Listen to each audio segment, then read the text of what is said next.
Welcome everybody at this HelloID webinar of the November release. First check before we begin if you can hear me. Hopefully everybody can hear me.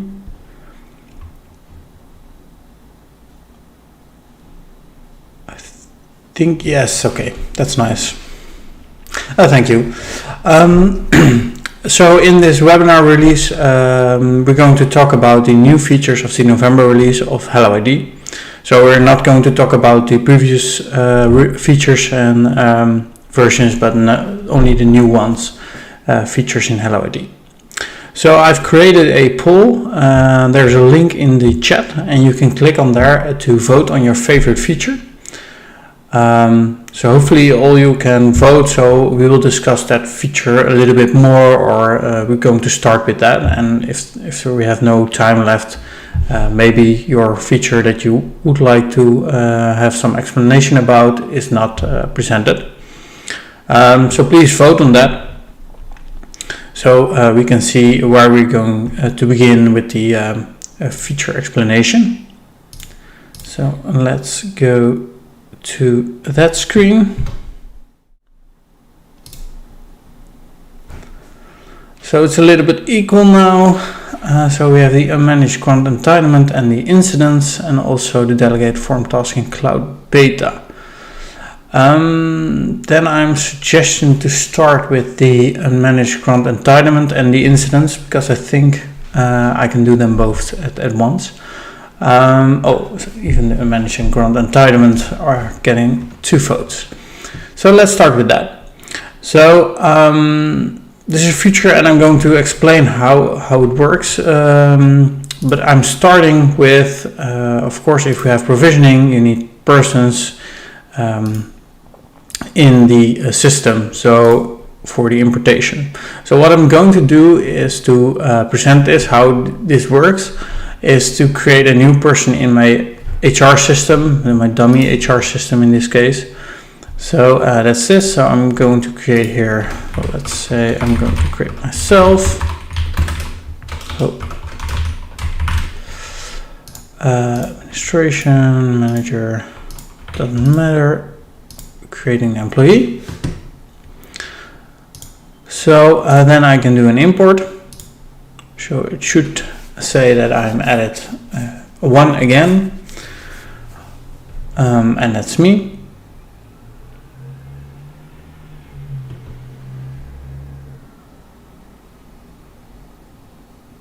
Yes. Okay, so now my person should be in the vault. Oh, there are too many rigs, so there are multiple ones, but a new one is there, I can promise you. And what I wanted to do is I'm going to make some changes to trigger a faulty creation of an account. So what I'm doing here is I'm going to a single target system, and you see they're all active and all actions are done. And I'm going to say here in my account for the doc system, I'm going to change one item from true to false, and by doing this I'm going always in an error on the account creation of the doc system. So it's a little bit of forced error management, and if I do this and I go to evaluation, I'm going to enforce the system, and you will see here a lot of actions are done, and I think we have to mostly look at this one, so the account of the docs. That should go wrong in this case. And if you look at its entitlements and go to the history,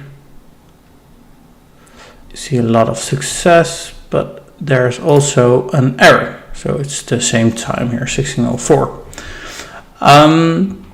So that means there is an error, and in the case of the new feature, an incident should be created. So if I go back to the management portal side and the dashboard, you'll see here there's an incident. So that means there's an incident because an entitlement has failed to, in this case, create an account. But it could also be, of course, the grant or revoke from permission, or the enable or disable of an account, or anything. Also, this means that if you configure it well, and I showed it in the last webinar, how you can configure your email notifications for the instance, you will receive an email that something is wrong and something has happened. So that's really nice, because now you don't have to actively go to the portal each day. If your sync is going wrong, you will get a notification that something is wrong, and you can go look up to in the provisioning module what is going wrong, and you can fix it and of course run it again. And this is the same case with the blocked. I'm not going to show you the blocked because it's the same feature as well, but that means if your persons are blocked because of too many removed persons, or based on the thresholds, or your target system is blocked based on the threshold, it also will create an incident, send an email. You can go to the portal and fix it by unblocking it, or saying, okay, I'm going to change my business rules, or change thresholds is also an option, of course. So it does mean that you don't have to go into the portal. You will get a notification something is wrong. You can go to portal and check it out what is wrong in details and fix it. So hopefully this doesn't happen too often, of course. But I think it's good that you don't have to check each day if your run is going correctly. And then the other feature, the unmanaged and the grant entitlement. If I'm going to the business rules and I'm going to my entitlements, I should see here that I have account access and an account of the top desk, and this is an entitlement, of course. This is the granted entitlements, and we added a new interface here. So here you can open it, and you have a start action button here. And previously we had a force update button, so then that means that the force update for this account is started. So for a single account we will do a force update, but now we have two more options. We have a retar of a grant, so this means that the entitlement is re-granted, so actually means that it's removed and started again. So that means in this case of an account, a create account action is started. And we have an unmanaged. And the unmanaged is can be done on all the different entitlement types, also the retar grant. But the unmanaged means that we will lose the state in the system. So we will throw the state away. And we can do this, as I mentioned, on the account access and permissions. But on the account, it's a little bit special, because if you do this on an account, we will also manage the account access and all the permissions assigned to that account. So we will throw that state away. Please be aware that we don't do that for the system that are dependent on the system. So let's say you have Active Directory and you have a PowerShell system which is dependent on the Active Directory, and you manage your Active Directory account with all its permissions and account access. We will not unmanage the PowerShell account or the system that you have configured in PowerShell. So please be aware that you have to search for that account as well and unmanage if you want to do that. Else we're just going to manage it and enable it, disable it, and things like that. So what I can do here is I can go to top desk account access. So if I do this here, this action, and say unmanage, the account access will be unmanaged on the next run. And I can also say here unmanage. Oh, and I have to refresh, of course, and then they are gone. So that means the first one is only the account access, and the second one all the permission and the account access if you want that. And you have to refresh and the state is gone. But now I have a question for you guys, and I started a poll, is what happens when I start an enforcement right now? And you should see a poll, I think, in the in YouTube, where you can answer them, and I would like to answer them, and we will see the results. And check again And I will give you the correct answer, of course, in a moment.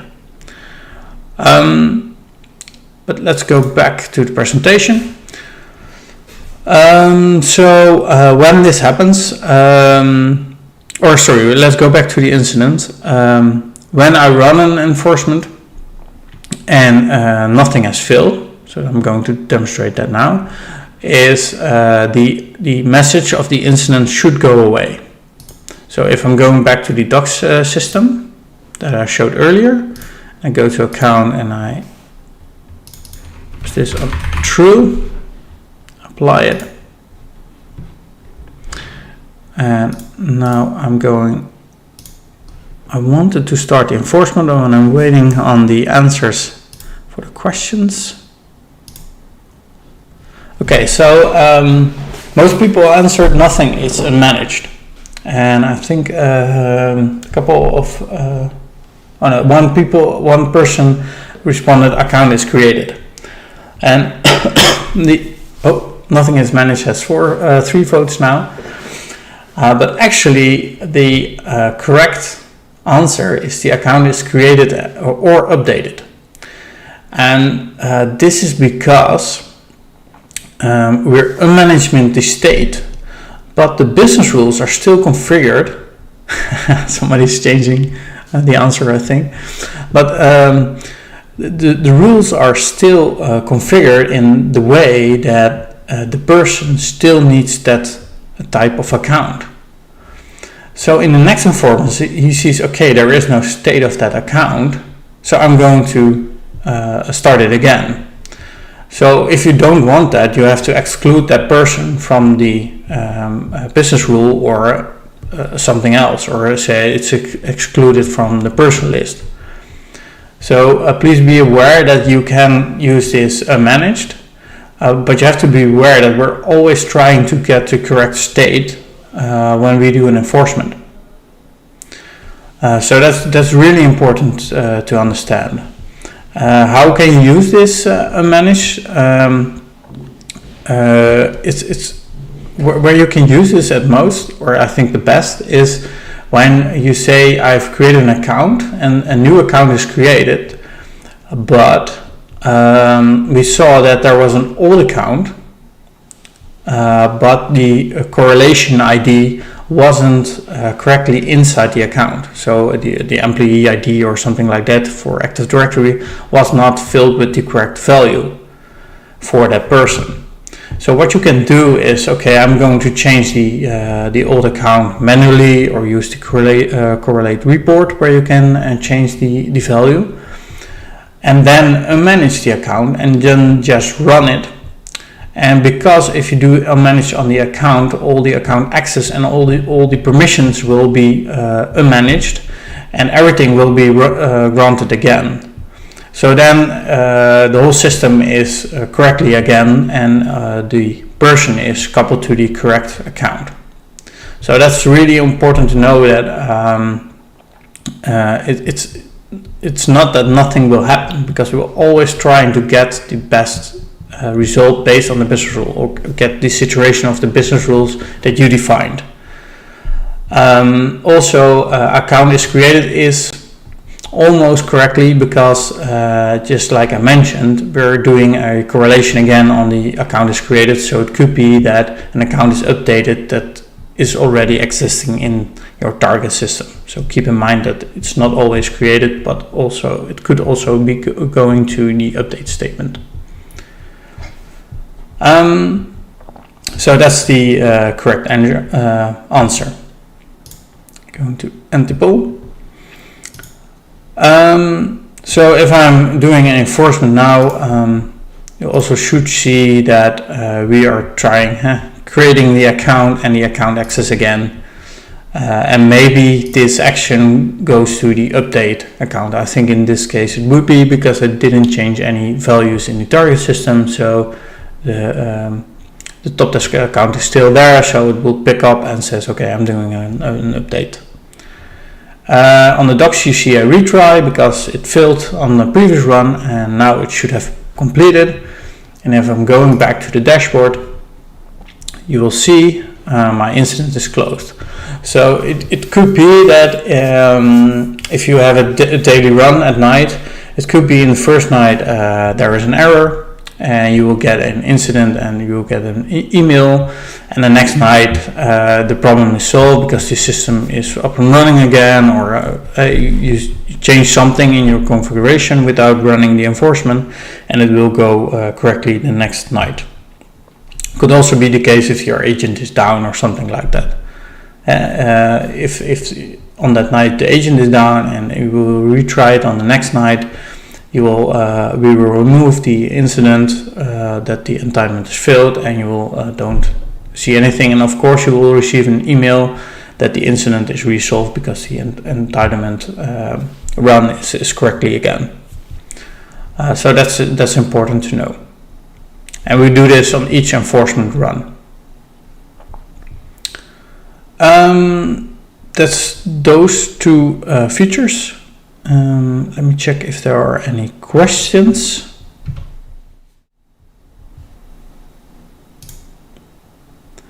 No, I don't think there are any questions, so I will go on and check the new feature that we're going to handle.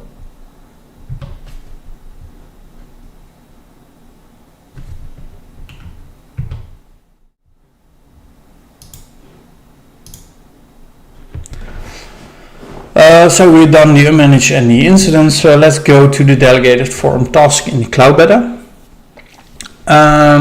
Firstly, I have to explain it's a beta, so it's not enabled on production as default. We can enable it for you, but then you have to contact us and you can use it.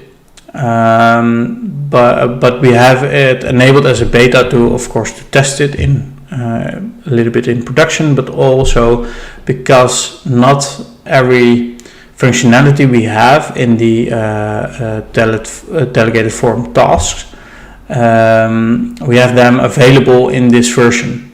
So that means we don't have logging, so you cannot see the logging what happens in the task, and we don't have a retry, and we're going to add that before we're going to release this to everybody. But you can ask us to enable it. I have to say that I cannot show it on production currently because I know that there's going to be a hotfix tonight that will fix something based on the selection for enabling the feature flag. So what I'm going to show you is not on production but in my preview environment, but the idea is the same.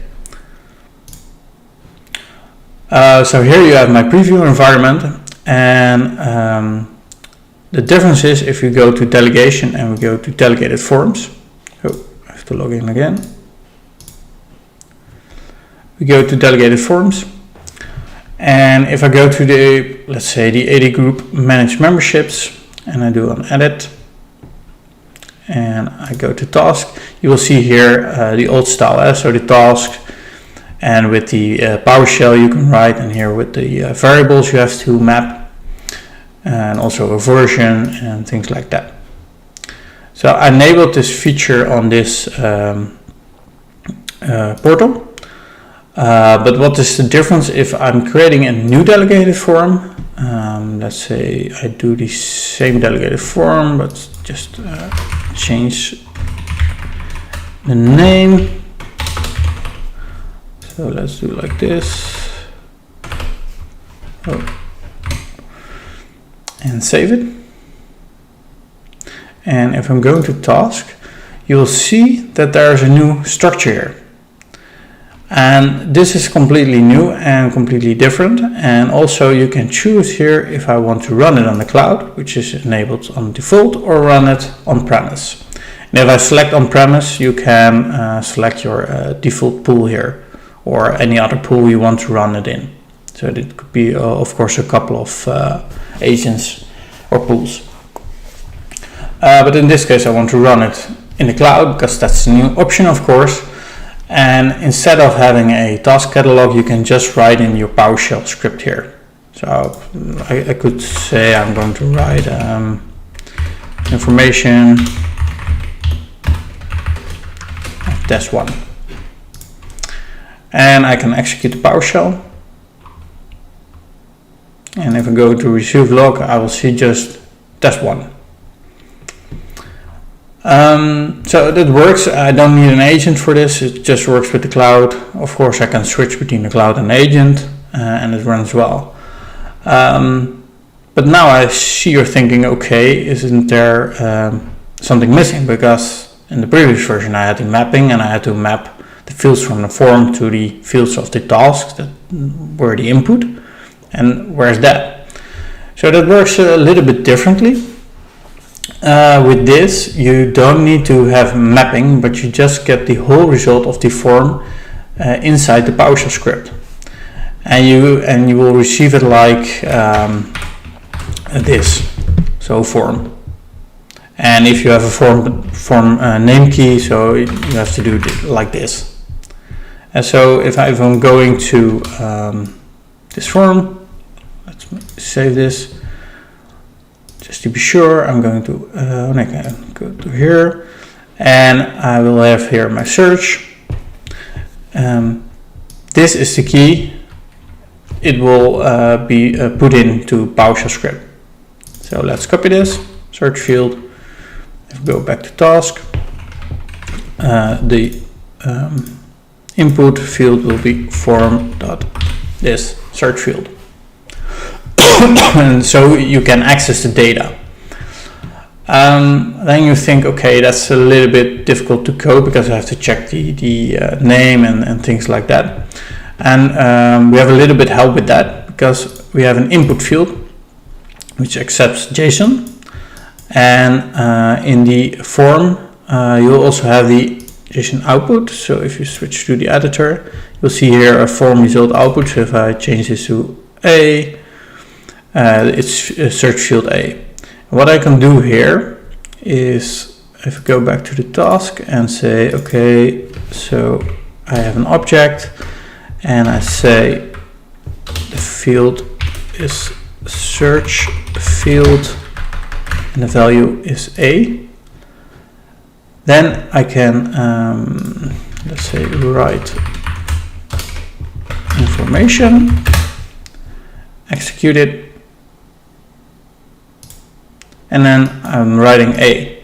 So with this you can simulate your input of your form. So you can put in any value. So if you want to test this with not A but with Rick, say something like that, you can just execute it, and you can see the receive log. So with this you can easily change your input of your field and have the a complete test suite in a single screen with the possibility to change your code.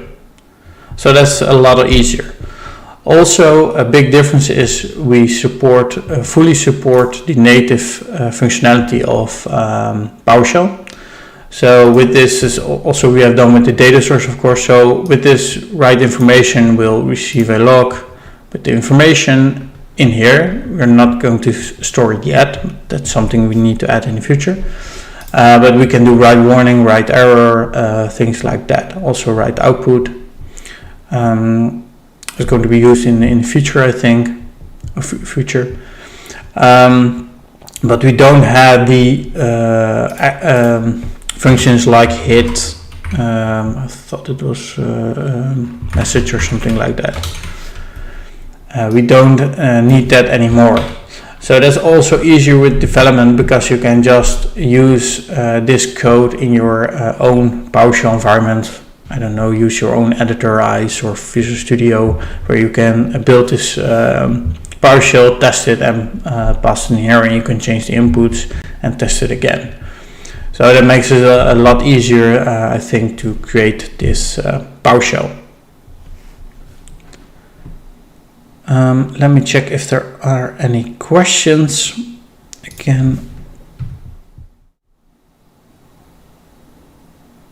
no, I don't see any questions. So let's continue with the presentation. Okay, now vote for the redesign managed products and add custom domain, but I'm going to start with the redesign of the managed products.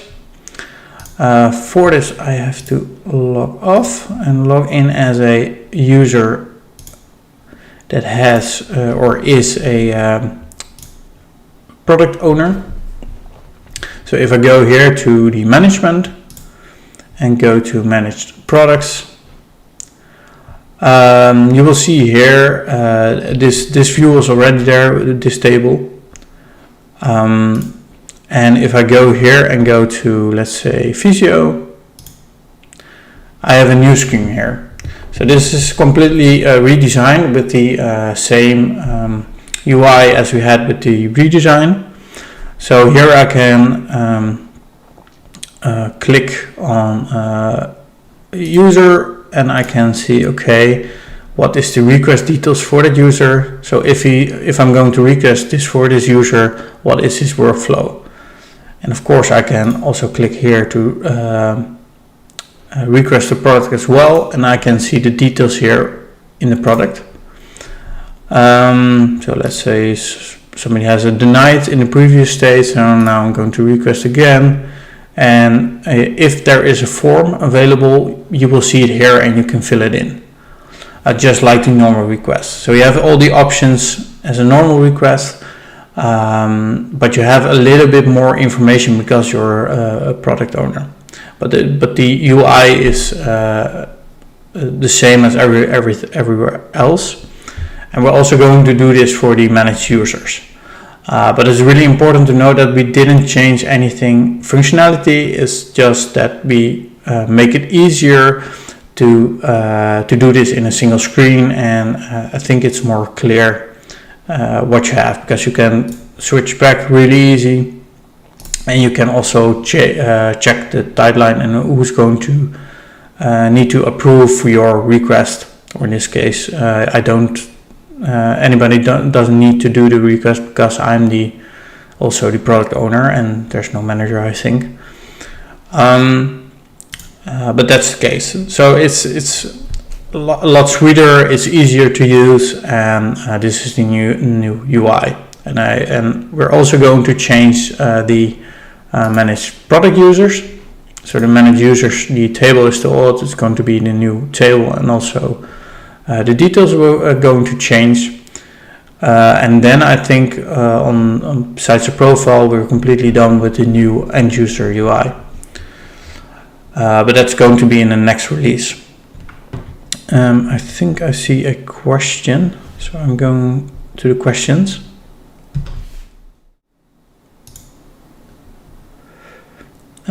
The question is, if we enable the delegated task on Cloud Engine, can we still choose to create delegated forms task that use the old style?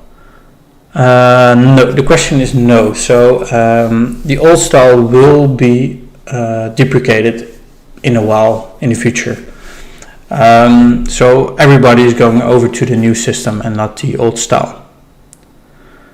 Okay, and what are the limitations of the beta functionality?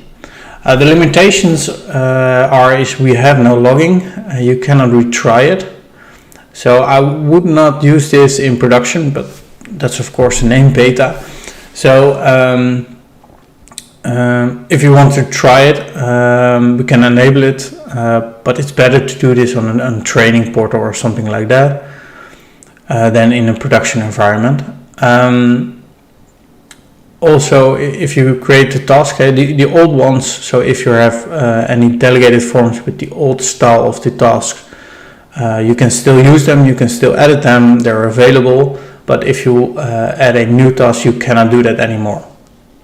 So, and then you're going over to the new style. So if you create a new delegated form, you're over to the new style.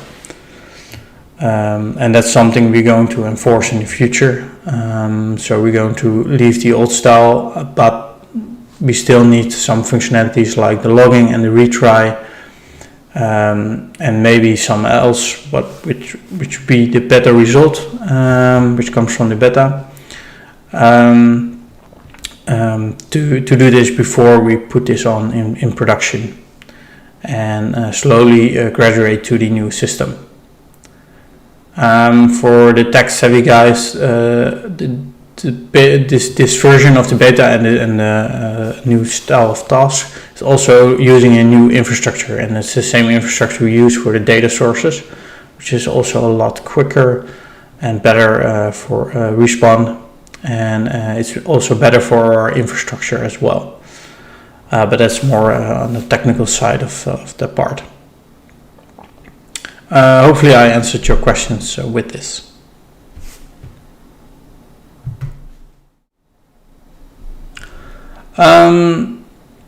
Back to the poll. So the last functionality is the add custom domain. I cannot show you in this setting.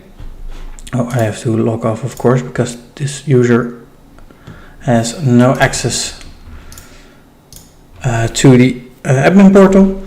But what you can do, and that's new functionality, is if you go to the settings and go to company, you have a custom domain option.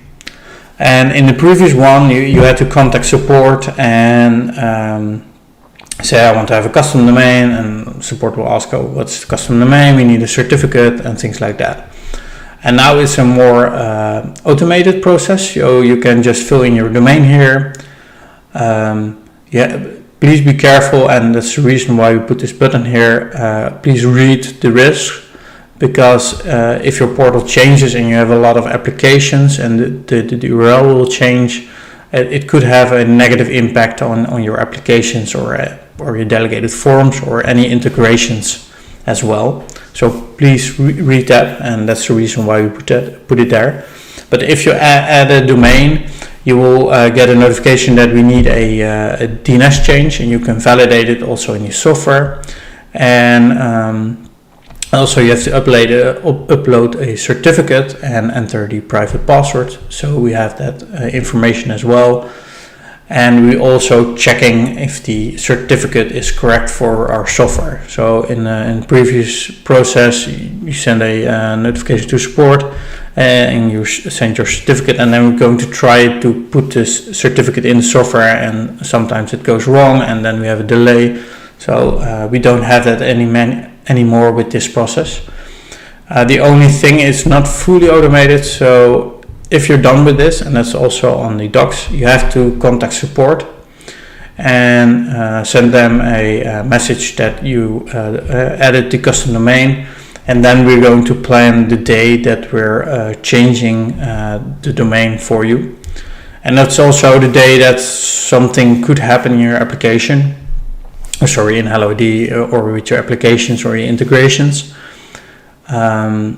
So it's better to schedule that, and we have to do something manually, and we can only do this at night. So that's really important.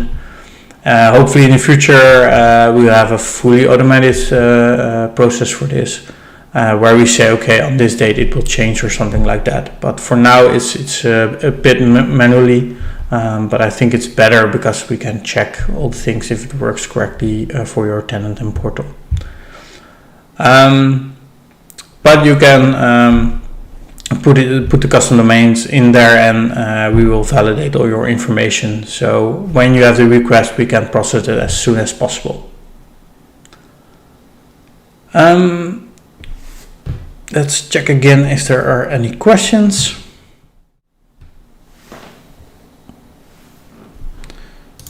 No, I don't think there are any questions.